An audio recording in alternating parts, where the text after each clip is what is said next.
Meni je ovo preslatko.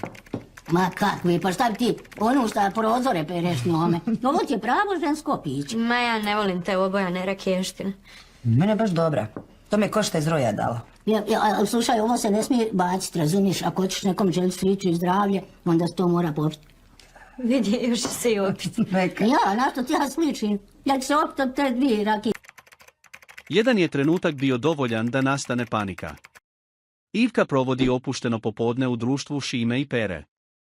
Sjele su u dvorište, gdje uživaju u toplom vremenu i domaćem ugođaju.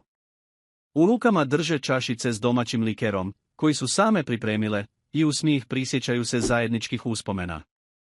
Atmosfera je vesela, puna smijeha i povjerenja. U jednom trenutku razgovor skreće prema modernim temama. Šima i Pere, oduševljene pričama koje su čule na internetu, počinju nagovarati Ivku da uloži nešto novca u kriptovalute. Govore joj kako su to prilike koje se ne propuštaju i da bi mogla dobro zaraditi. Međutim, bez ikakvog upozorenja, taj bezbrižan trenutak prekida iznenadna promjena. Ivka odjednom problijedi, naglo ostaje bez zraka i počinje osjećati snažno stezanje u prsima. U očima joj se vidi panika, a ruke joj drhte dok pokušava duboko udahnuti.